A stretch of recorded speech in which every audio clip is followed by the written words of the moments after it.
Hi everyone! Hello! Welcome back to my another vlog.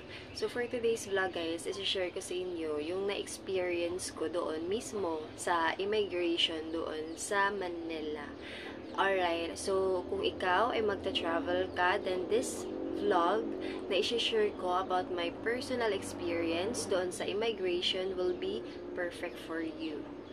Alright, so magsa-start ako nung paalis na ako dito. Hindi na tayo magpapatumpik-tumpik anyway pala. Magsa-start na tayo doon. So, etong vlog will be just telling a story about my experience. Alright, so June 25, 2025, eto lang, ng isang araw lang. From Katiklan Port, guys, umalis ako ng 8:53 a.m. So, after an hour, ando na ako sa airport sa NAIA. Alright, so, ano nga ba yung flight ko? Bali yung flight ko nun is 9:30 a.m. So, yun yung flight ko, pero na-adjust yung time. That's why nga, napaka-importante also na reminders din para sa lahat ng mga nagta-travel na pag pumunta kayo sa airport, then you must be early. Ayan yung one tip ko sa inyo.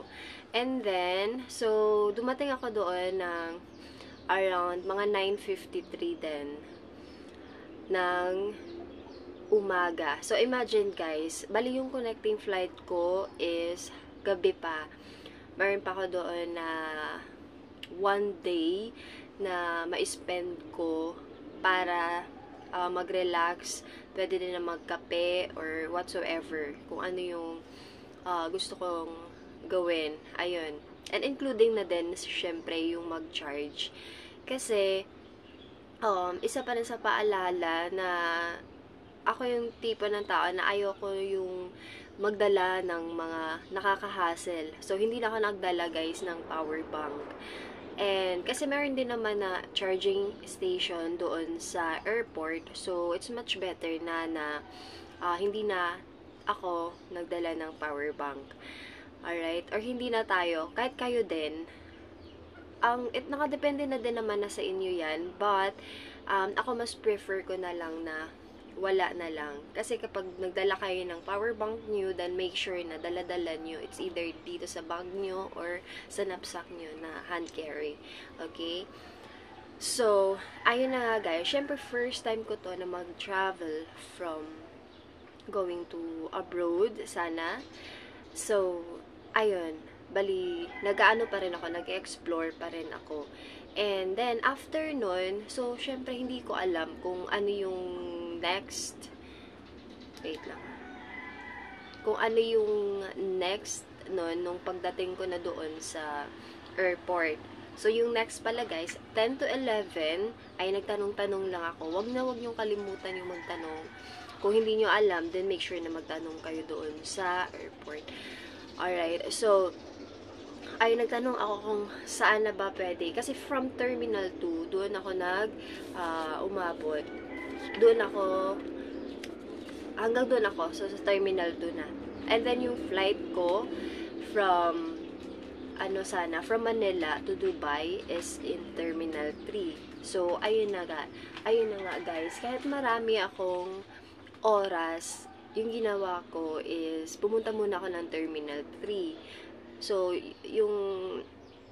yung kilala ko na-suggest na pwede ka din naman na pumunta sa lugar na ganito kasi malapit lang dyan and so forth and so on and so forth.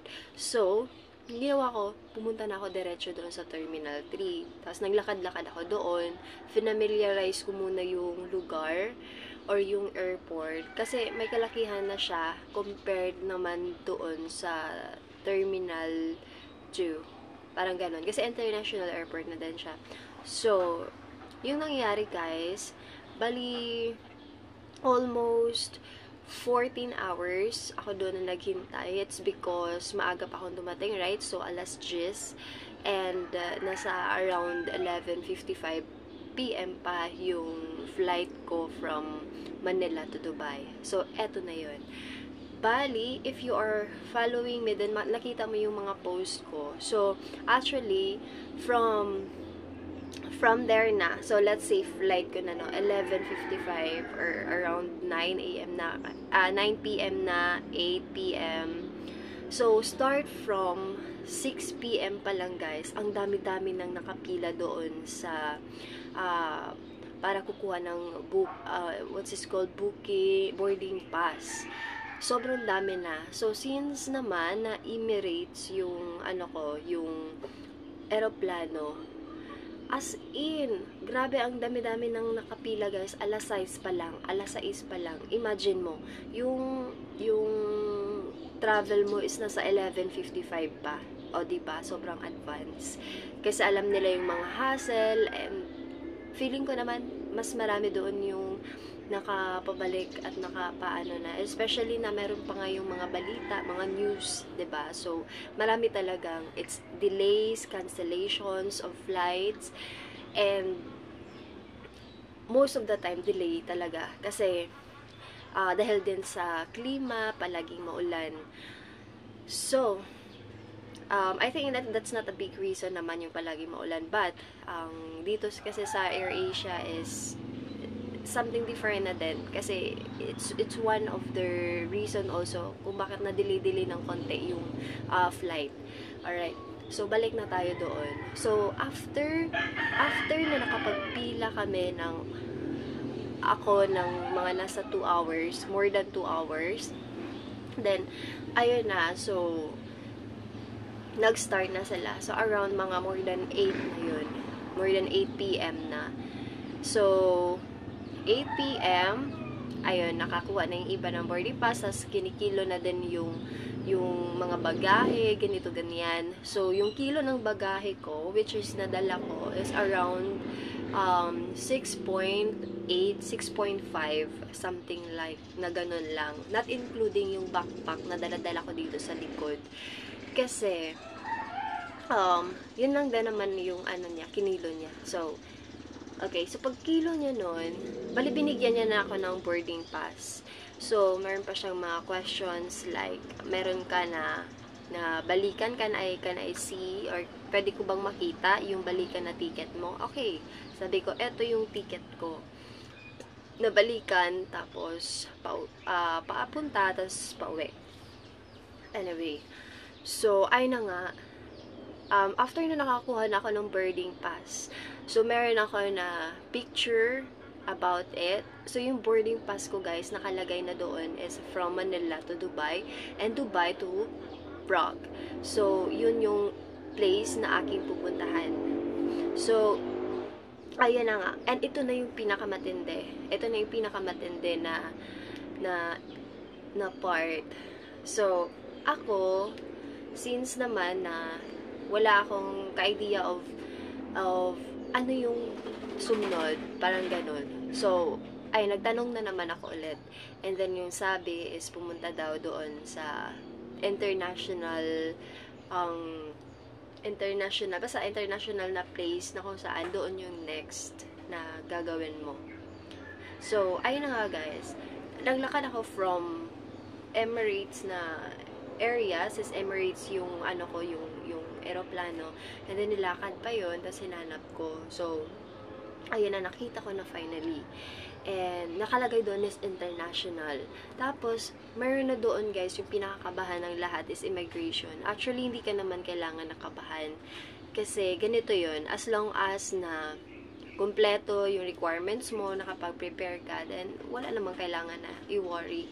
So ako, lang, parang cool, hindi naman sa cool, pero may halo na din na antok at pagod, since sobrang tagal na hinintay ko yung part na yun. So sobrang excited na ako, nag-picture pa nga ako nung mga mga tawag dito, mga tickets. So na-picture ako for what's this called, remembrance, parang ganun ba, kasi yun na din naman na yung uso.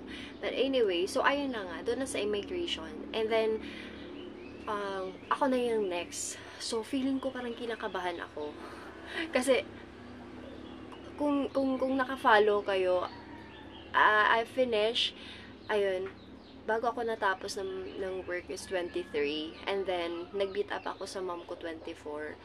So, kung sa atin, wala akong wala akong double check or anything. Kasi sobrang confident na okay ng lahat. And then, pagdating ko sa immigration, guys, ayun na dumating na yung interview. So, yung interview ko, ang daming questions. Like, let's say, saan ka pupunta doon? Ano yung purpose mo ng pagpunta mo doon? Tapos, patingin ng back and forth ticket mo. Tapos, i-escortan kita papunta doon sa So, pumil up ako ng form. Yung form, guys, ayun nga, fill upan ko yun. Mga personal details yung nakalagay. Okay, hindi ko na isa-isahin. Alright. And then, so, sa fill upan na form ko, guys, meron pa doon na additional information pa din sa likod. Nagtanong ako doon sa front desk. Sabi ko, ma'am, kailangan pa ba ito na fill upan? Yes, ma'am. So, be observant naman. Kasi meron naman na sila na instructions doon sa harap mo. So, doon sa mga maraming ballpen, meron naman na silang instruction kung paano mo siya fill upan yung form. So, yun yung nangyari. And then, after nun, okay ma'am, so magwi-wait ka until your next interview. So, meron na naman guys na another interview doon sa desk na yun. So, ako na yung next. Next is, ito na yung mas nakakaba kasi nga, yung hinahanap nila is since in-invite lang din naman ako. So, kailangan nila ng invitation letter, kailangan nila ng, eto guys, so meron pala ako dito, requirements. Eto na, isa akin na to, requirements to be complied of. Eto na lang din naman na yung kulang ko, which I don't expect na madidelay ako ng konti, and kailangan ko pa maghintay ng mga ganito. So, eto yung nakalagay dito is requirements to be complied with, which is ako nga. And then, nilagay din nila yung flight and date, and yung destinations na aking pupuntahan. So, yung hinanap nila sa akin, guys, is original, authenticated affidavit of support. And invitation letter is issued by at least Philippines Consulate, Embassy at the country of destination. So, gaano ba ito ka-importante? In-explain sa akin, and eto yung papers which is from the Philippine Embassy na nanumpa siya na, or kung sino man yung friends nyo doon sa other country, na nanumpa siya na you will be taking good care of, which is, I understand naman kung bakit nila hinanap yun. Yun yung pinaka-importante. Especially, maraming mga nangyayari ngayon, mga human trafficking, just an example only. And, kailangan ng embassy na protektahan lahat ng mga Filipinos na pupunta doon sa ibang bansa. So, eto yung pinaka-importante na papel na hindi ka pwede makakalipad once na wala ka nito. So, original authenticated affidavit of support kapag ikaw ay sponsored. Okay? So, hopefully, klaro naman na. So, since meron naman akong invitation letter, guys, meron doon na nakasite niyan na kung kailan ako pupunta, kung hanggang kailan ako, since tourist visa lang din naman. So, within 88 days, start from the date na pag-travel ko or pagdating ko na doon sa ibang lugar. And, invitation letter will not be enough talaga. Hindi siya magiging enough. Kahit meron ka pang visa, kahit meron ka pa na back and forth ticket, kahit meron ka pa na invitation letter. So, yung invitation letter, it's either written, ang what's this called, or computerized. So, hindi pa din nila yun i-accept, guys, unless meron ka na original authenticated affidavit of support kapag ikaw ay sponsored. Okay? So, ayan lamang. Medyo klaro na din. So, anyways, meron pa sila na hinanap sa akin, like, pictures. Ayan, yung pictures, new mana together, and ano pa ba? Hindi naman hinanap na yung convo eh. Pero willing naman ako sana to share. But ayun lang din naman yung hinanap.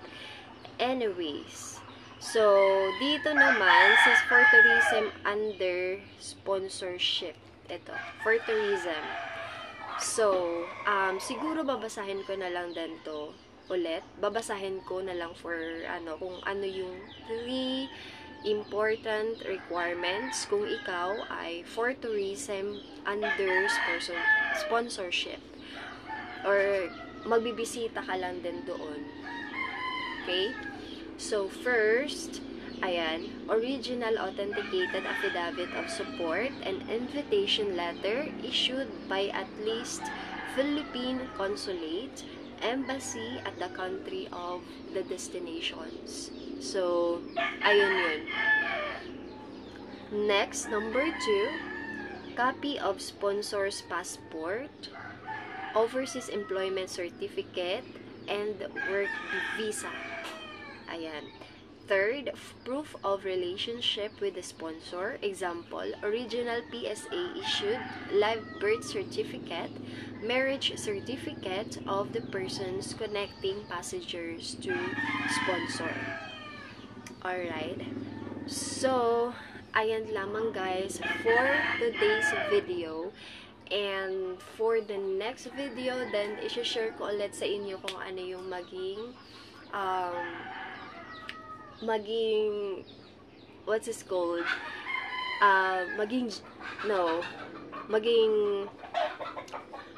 What's this called? Kung ano na naman yung susunod na mangyayari. But anyways, for my update pala, inaasikaso na din yung kinakailangan ko. But I have to wait like maybe one week. You know, more than siguro mataas na yung 1 week na hihintayin ko. And, okay, bago ko pala makalimutan, na syempre, i-istorya ko na lang din about kung ano yung nangyari sa ticket ko. Since meron na din naman na back and forth ticket, and hindi siya basta-basta lang na price.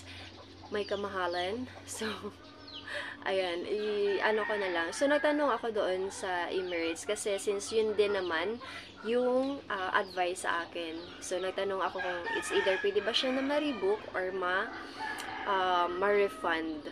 So, di ba napaka-complicated? But anyways, sobrang complicated talaga siya, guys. And, but at the same time, you know, charge the experience din naman. So, ayun na nga, nasabi na, pwede naman na siya na i-rebook. So, ayun. So, that's it for today's video, guys. And kung nagustuhan mo yung video na to, then please don't forget to like, subscribe, and mag-uusap tayo naman na ulit. Okay? Thank you so much. Bye-bye!